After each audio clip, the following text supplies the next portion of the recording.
Pittsburgh, PA.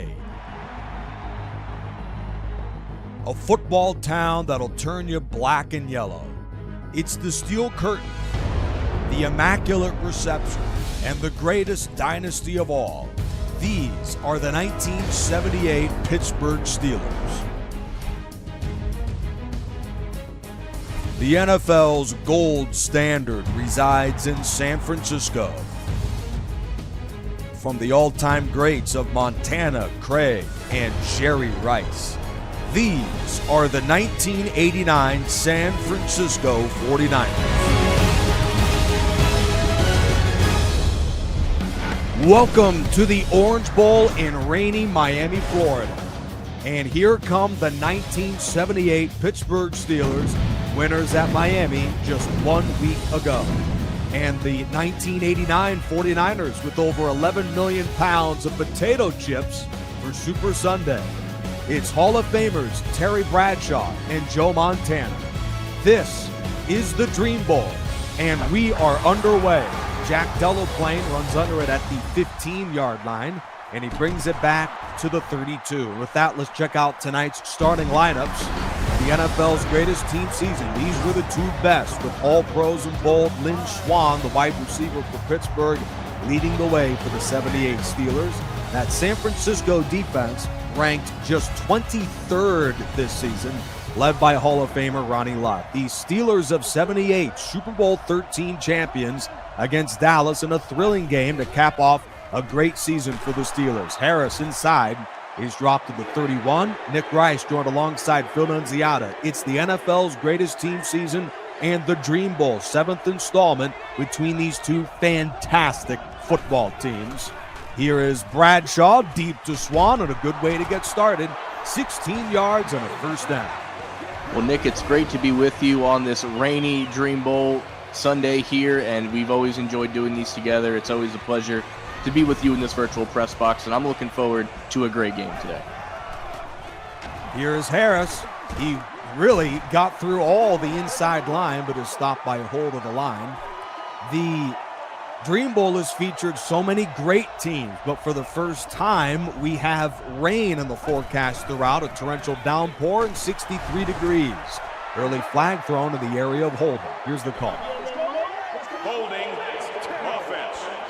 And that's on Sam Davis, who went to Miami Northwestern High School, a native just up the road from the Orange Bowl, the guilty party. The conditions may play a factor, especially in the passing game today. It'll be interesting to see how these teams respond to the elements. Second down, Bradshaw throws, and there's Grossman taken down by Turner on a gain of 8. You know, we've had so many of these games that we're always looking for the answer of who's the better team out of the two. Today's question might just be who can man the elements better than the other to come out victorious. Here's Cunningham out of bounds on the gain of 5. Pittsburgh shined all year on their ability, especially in the playoffs, to convert third down. But maybe the elements made Terry Bradshaw a little conservative on that throw. And the Steelers will bring in the punting team. This will be the first opportunity to see how these punters fare tonight. Here's the rookie Craig Colquitt, and Taylor reels it in cleanly at the 18-yard line. He spins, and here's Taylor down to the 27. Let's check out the starters for that legendary Niners offense. On the left, All-Pros Joe Montana, Jerry Rice, and Guy McIntyre with that legendary defense on the other side. Joe Green, Jack Ham, Jack Lambert, and Mel Blount. This is the matchup that was much anticipated coming in with the best offense in football. That is the 89 Niners against the best scoring defense in football in Pittsburgh. Craig gains 2 on the first snap of this offense tonight. Yeah, it's one of those classic matchups of a great offense versus an all-time great defense. We already mentioned the weather being a factor here. I'm curious how Montana deals with this rainy offense. We'll see if he sputters like Pittsburgh or if he can get something going here. Well, they do get things going quickly with a gain of 10 to Rice, and that sets up our matchup individually tonight. Jerry Rice against Mel Blount, 2 of the best in NFL history, and round 1 belongs to the wideout of San Francisco, Jerry Rice. First down. Montana over the middle to Jones. 2 passes and 2 first downs for San Francisco. This one, a gain of 21. Yeah, with Jerry Rice commanding so much attention, it won't be surprising if a couple other guys are wide open or in single coverage, and Joe Montana is going to find him 9 times out of 10. Oh, that one nearly picked off by Blunt. But the storyline that seems every Dream Bowl is who's going to be that unheralded, unknown hero that steps up in a matchup like this. And it certainly should be interesting to see who comes away with that award as Green makes the stop on a 2-yard gain. Yeah, I mean, we know all the big names in here, but you never know who's going to be that unsung hero. We've seen it so many times, plenty of time for that person to reveal himself today.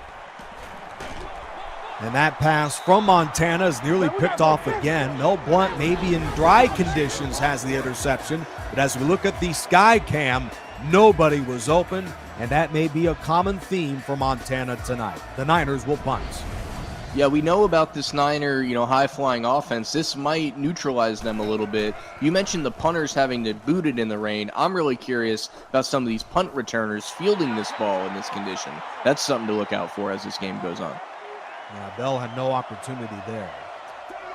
First down, Pittsburgh in the Dream Bowl. Greatest team season, and it's down to these final 2. Bradshaw, that might have been dropped by Swan. A good throw, but ironically, for a guy as reliable as anybody in the league, Lynn Swan, a franchise record in receiving this season, in Swan, dropped it.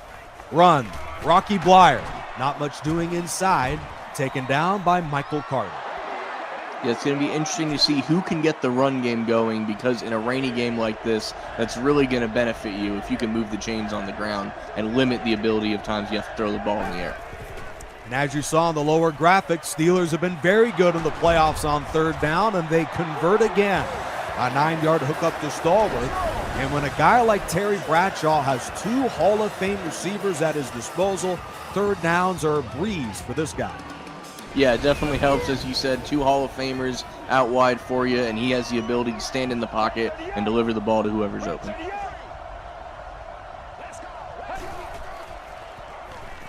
Bradshaw goes deep. There's Stallworth to the 40, and Stallworth has 1 to beat and is taken down.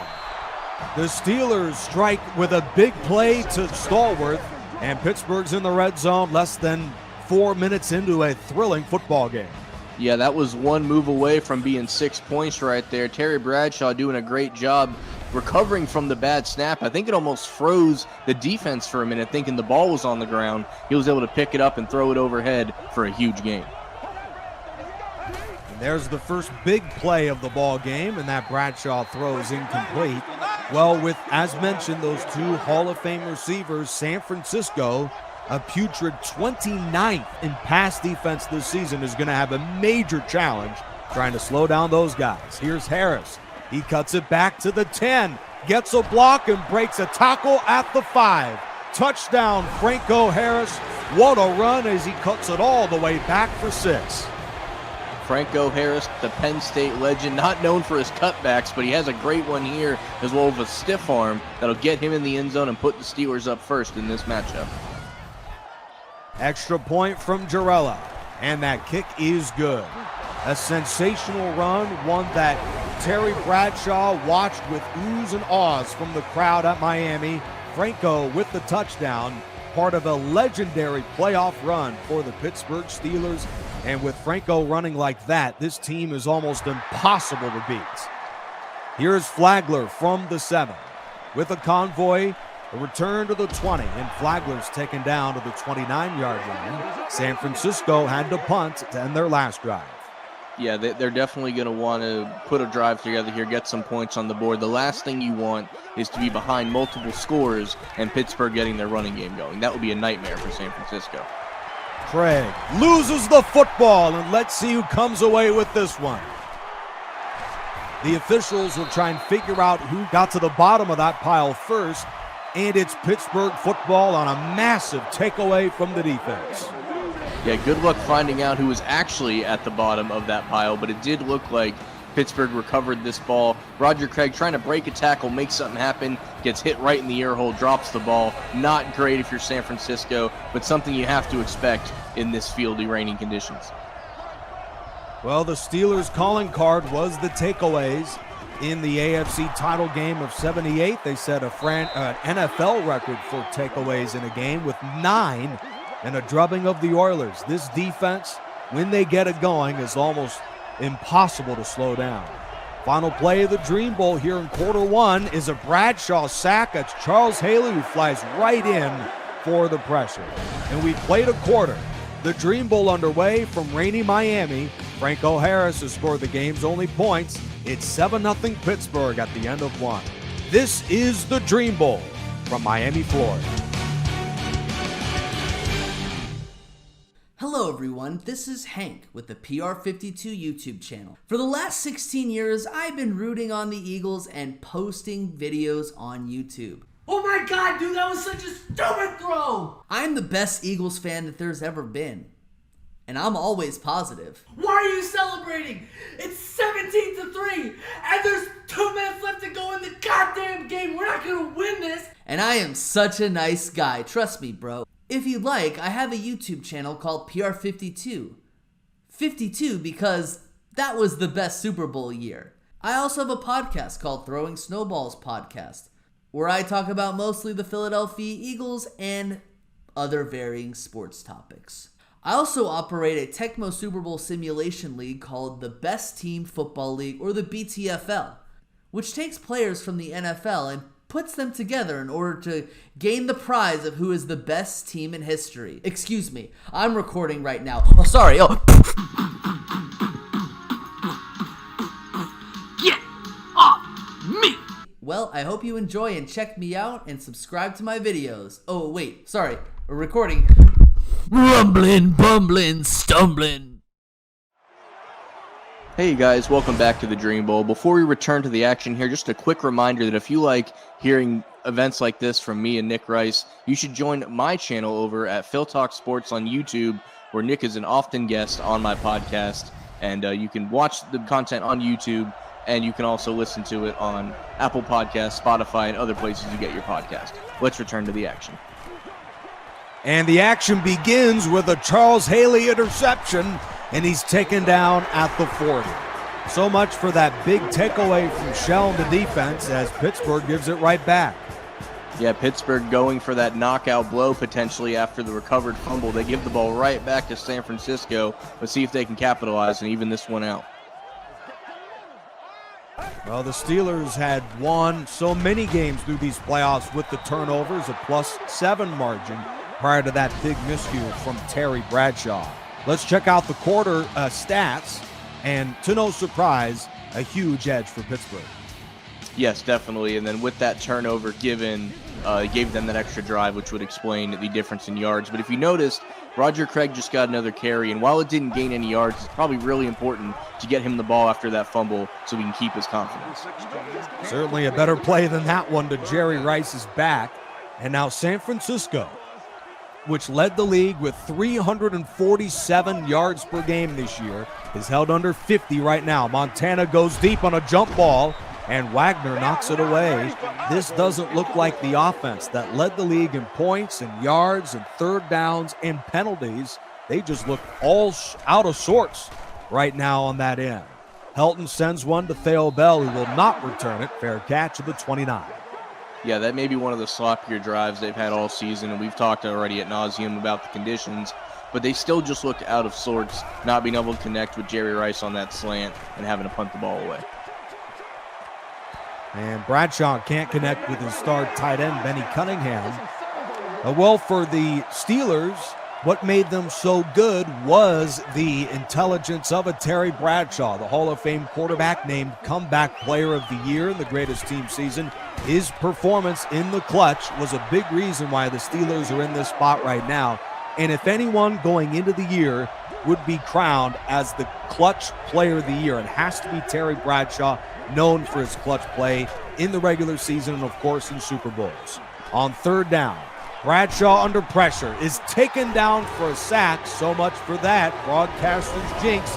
Bradshaw dumped. It's a 3-and-out with not much going on downfield. Had plenty of time to get rid of the ball, but you got to give this secondary credit. They just locked everybody down, and they were able to get to Bradshaw and bring him down for the sack. Well, shoot, Grossman slipped out late, but it was a little too late for the Steelers. Colquitt sends one a bit short.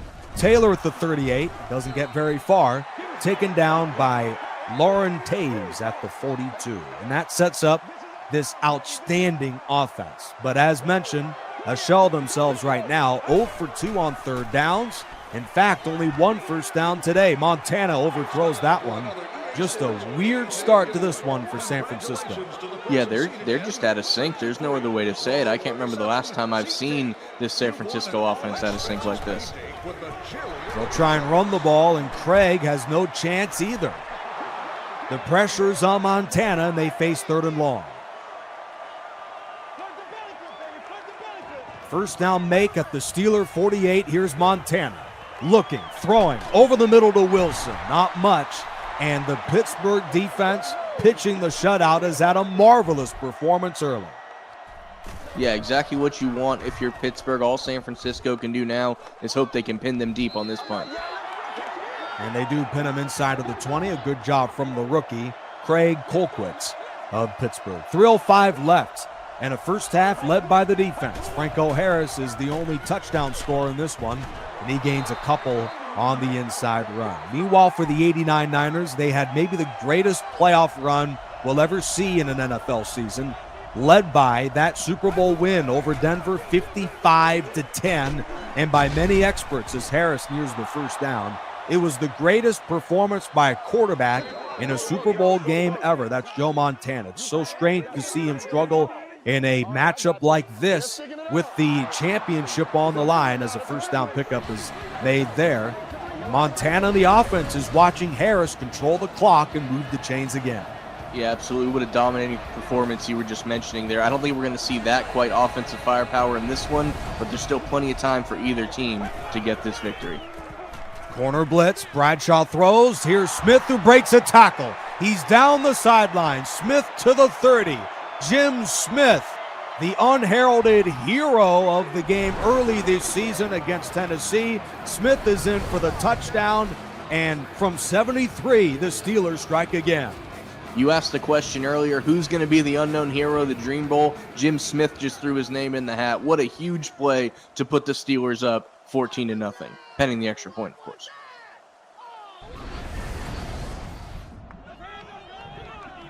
It took one broken tackle from Wright, and there wasn't a Niner in the picture. Just an incredible play, and the extra point is good.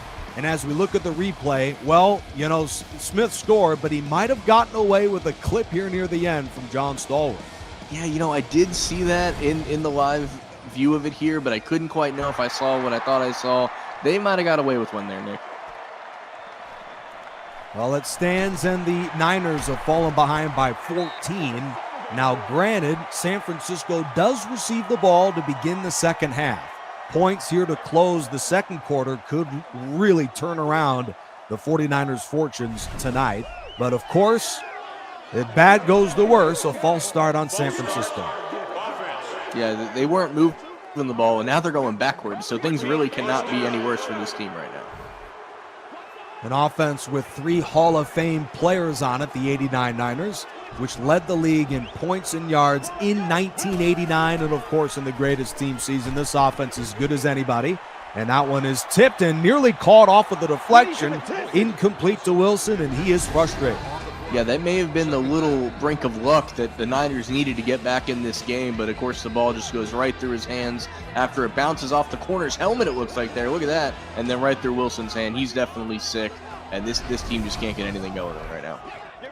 And right now, only 1 catch for 10 yards out of their best receiver, Jerry Rice. Here's Jones on a check down, and Shell makes the stop. This is the impact of shutting down an offense's #1 receiver. The 49ers, as you can see, third downs were no problem for them, but tonight 0 for 3.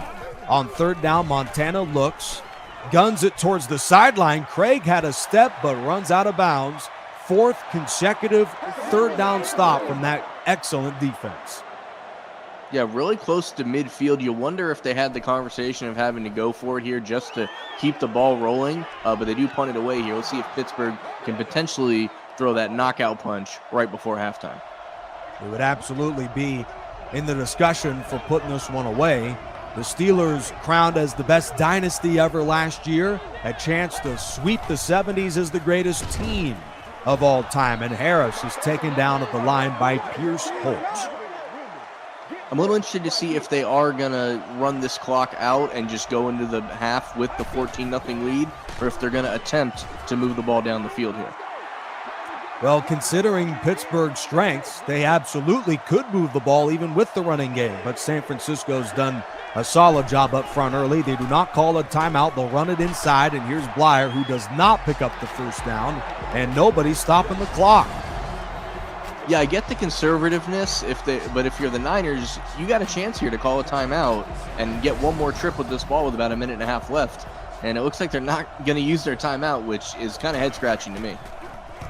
Colquitt sends it away, another punt. Taylor, with plenty of room, brings it back from the 25, makes one man miss, and the rookie Larry Anderson brings him down on a 15-yard return. Joe Montana and the 49ers facing the best scoring defense in the regular season, which has even played better through the playoffs. On first down, he's going to throw it over the middle to Rice, his second catch, and while he took a big hit, that's a first down pickup for San Francisco. Yeah, great job there by Jerry Rice, creating separation right at midfield. Takes a shot right on the emblem. They do call the timeout with 26 seconds left. I don't know if they're going to play for a field goal here or try and go a little farther, but we'll see if they have enough time for either. Montana, his pass behind his intended target, a common theme today, and Robin Cole got a hand on it. The Niners have 3, maybe 4 plays at the most if they use the sideline well. It's second down, about 20 yards away from field goal range, behind his intended target. Well, shoot, San Francisco better be careful here. They don't need a turnover this late in the first half with a couple of dropped interceptions from the Steelers. Montana back to pass on a 7-step drop. Fires towards the sideline. Wilson's got it, and they say yes, he's inbounds. Great job dragging the toe there with the completion, picking up the first down. There is a challenge flag, however. What do you think, Nick? Well, on that replay, look close. Here's the call. And it stands. They give him the completion. It was a tough angle there on the left side, but it looked like the officials made the right decision. Niners from here would have a 51-yard field goal, and they get even closer. Here's Taylor on the slant with 10 seconds. They call another timeout. Yeah, that may have been a case of they just had to stick with what was called because of how close it was. And now with another first down pass, we'll see if they're just in the red zone here. Let's see how they use this last 10 seconds. They're going to throw it. Montana looks and gets rid of it to Craig, who dropped the football, giving them a clean opportunity to set up the field goal. Kofor in the driving rain from 37. Hold from Young. The kick is long. No, it's not. It actually is too short. Wow, from 37, Kofor didn't have the leg, and we go into the half with Pittsburgh pitching the shutout. 2 quarters away from the 78 Steelers being crowned Dream Bowl champs. We'll have more from Miami in just a moment. This is the NFL's greatest team season championship game on EA Sports.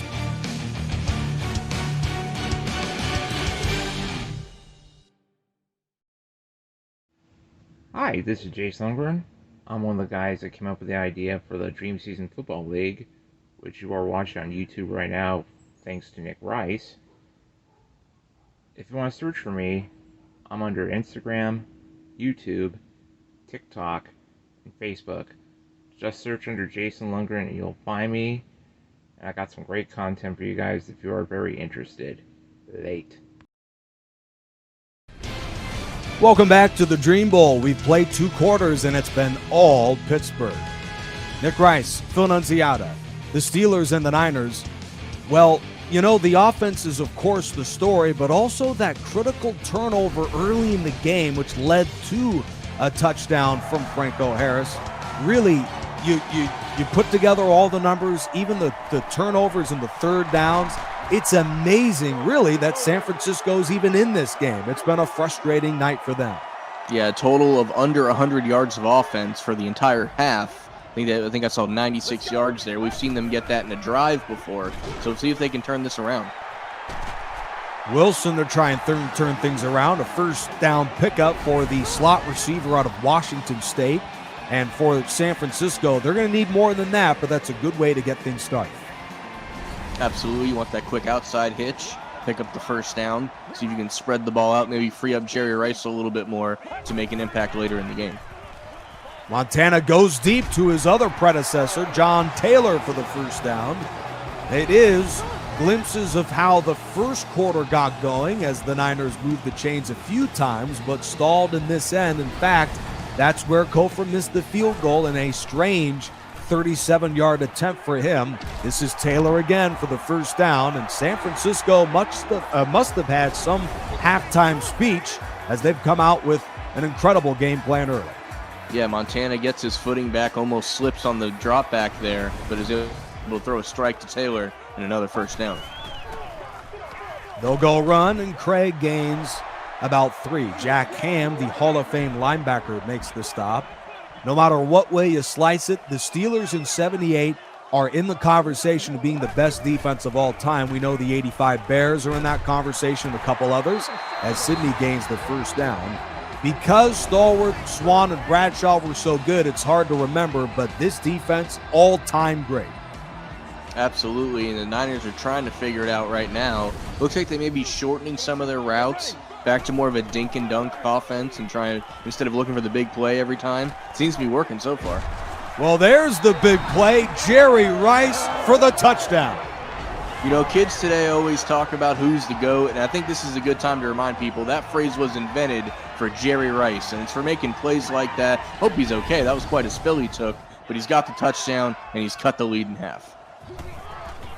And the extra point from Kofor is good. Kids, make sure to save the tape and send it over to your fellow classmates and teammates. Jerry Rice, all-time great, not just as a route runner and as an athlete, but an incredible pass catcher too, with some of the best hands in NFL history. This one coming back on a Benny Cunningham hold, but Jerry Rice, make no mistake, the best player on any field, and he makes a ridiculous catch here for the touchdown. Yeah, I don't know why you leave him that wide open in general, and they try to make up for it there. Great job on the closing speed. When you got the hands of Jerry Rice, he's coming down with it either way. That was some effort from Rice. The Absolutely. Catch of the day, absolutely. Definitely. And it's amazing to think he's doing that in a torrential downpour. On first down, Harris breaks a tackle and is upended at the line. That really has been the theme tonight, more so for San Francisco, but both defenses have been stout against the run, and that against the Hall of Fame Harris. On second down, Bradshaw pulls in the low snap and throws one which won't do very much. In fact, it's knocked away. Nick, I count that's at least the third or fourth low snap by Pittsburgh there. I don't know if it's going to continue to be a problem, but I think it throws off the timing of some of these routes. They're going to need to get that ball up if they want to get their offense going more. We've got a flag down here. Let's check out the call. Pass interference, defense. A pass interference on Chet Brooks, the young corner out of Texas A&M. With that, let's look at the play yet again. Chet Brooks, it was a tight throw into traffic, and I got to say, not too much contact there from Brooks. Yeah, I don't agree with that much at all, Nick. I think it was the double drag routes there. I think he kind of got in the way of the player he wasn't guarding there. I don't think he even saw him. And that would have been a third down stop from the defense. Pittsburgh refreshes things at the 33. Blyer, the backup near the first down, is wrapped up at the 42. Excellent running from Blyer, and really, he had plenty of room to run on that play. Yeah, he's made the best of his opportunities the few times they've had to give Franco a rest there. That's like his third time to get a carry of plus 5 yards. He'll stay in at running back. Bradshaw goes deep. Swan makes the grab. One to beat at the 20, and he beat him. Lynn Swan for the touchdown. Terry Bradshaw standing in the pocket there, took the hit, was able to deliver the football. I think they thought he may have been sacked, but he got the pass off, has to beat one guy. He's slippery on top of everything else, and he gets in the end zone. What a throw. That's a big-time play. And the greatest team's clutch player of the year, Terry Bradshaw, with passes of 73 to Jim Smith and 58 with the pressure to Lynn Swan. An all-time great performance, as if we're playing in sunshine and perfect skies from Miami, Florida. What a performance from the quarterback, as he's gone over 200 yards with that completion. Here's Tillman from the 12, and he won't get much past the 25, taken down by rookie Ron Johnson. Just when it looked like the 49ers were getting back in this game, they had the big third down penalty there, which mean you both look like maybe it shouldn't have been called. And then a big play, and just like that, Pittsburgh's up 14-0 again. Oh, nearly another interception. Montana and the 49ers have had a nightmare game, and it doesn't help that their starting running back has 3 carries for 4 yards. Roger Craig, they'll give it to him again, and this time he's going backwards. The defensive player of the year with the tackle, Jack Lambert. Yeah, don't forget the fumble that Craig has to his name as well. He's been very ineffective in this one. Lambert, Ham, and that all-pro defense all over the ball carrier again. On 3rd and long, Montana throws it short, and Craig, who slips 2 tackles, is short of the first down. It seems everything is on the shoulders of Joe Montana tonight, and while he does have the touchdown to Rice, it's really hard to overcome a lack of a running game. Bell. Well, that was a dangerous attempt, and he's down to the 40, setting up the Steelers up by 14.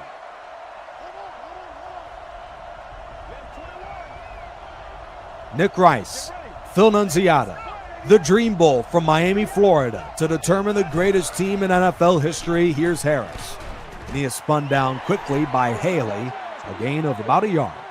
Harris getting back in the game here after taking some time off. This is the time you want to use him. You want to chew up clock. You want to get big plays on the ground and keep that clock running. Bradshaw, I don't know where he was going with that pass. Casper the Ghost was wide open, Phil. Yeah, he absolutely was. And Bradshaw still couldn't get it to him. Into the dirt it goes. After that incompletion, Bradshaw on a 3rd and 9 finds his tight end, Randy Grossman. First down, Pittsburgh, and this Niners defense is scrambling for answers right now. Yeah, that's his 3rd catch of the day. He's averaging a first down per catch on it. Great way to get involved. When you have 2 Hall of Fame wide receivers, your tight end has a little more room to operate, I would think. And first down, he'll throw it into the dirt. Pressure from Chet Brooks. Bradshaw hadn't had a 200-yard game in these playoffs. Only had a few 200-yard games in the regular season. It really had been Harris and the defense shining throughout the year, but Bradshaw's really played well considering the opponent today. 10 carries for 36 yards out of Harris, and a team on a roll on 3rd downs so far today. Face 3rd and 4. Bradshaw with time. Throws to Swan. He's at the 20, and Lynn Swan has a first down to the 14. Could be going for that knockout blow. Lynn Swan getting open again. Terry Bradshaw looking him in the pocket. Had just enough time to get rid of that ball. Got the wobbler out there. Picks up a big first down. Plenty of yards after catch. And they're rolling here. Pittsburgh this season, a horrible year inside of the red zone by greatest team standards. They'll try and punch it in yet again on their 2nd try today. Bradshaw throws a weird pass to Stallworth that goes backwards. Not too often you see him throwing the ball like that. And after that one, it's 2nd and 14. Steelers late in the 3rd of a 2-score game. And here's Harris, who won't do much. A strong start to this drive in the red zone for the Niners. You mentioned their struggles in the red zone. Their answer today has been, let's just complete 50-plus yard passes, and that's how we'll get in the end zone. 2 of them already today. We're looking at 1 right now, and we'll see if they can operate better in the red zone. But they've been doing just fine without it, it looks like.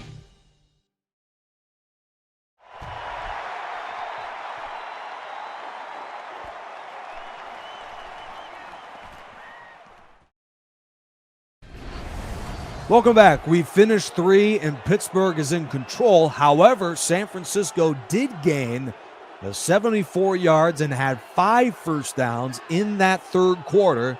If the defense can make a play, maybe this game can change for them. It's 3rd and 12 after the short run from Harris. And to begin the 4th, Rocky Bleier is in as running back. Bradshaw fires downfield, and that is tipped away to Stallworth, incomplete. The other key stat on that graphic was Pittsburgh has double the time of possession as San Francisco. as they look for another 3 points here, and it is wide right. Brutal miss from Roy Girello, who hasn't played well most of the season, but that was all-time bad. Would have missed it from PAT range, basically, and it's a first down after that whiff from Girello. Deep ball to Taylor, and he's down to the 49 of Pittsburgh. A huge play to Taylor. First down, San Francisco. Yeah, this Miami win has not been very friendly to the brand, and it does keep San Francisco in it just a little bit. And a deep play to Taylor. We'll see if they're able to cut this lead down anymore. Montana on a first down. He's picked off by Mike Wagner. That has to be the worst decision he's made this year.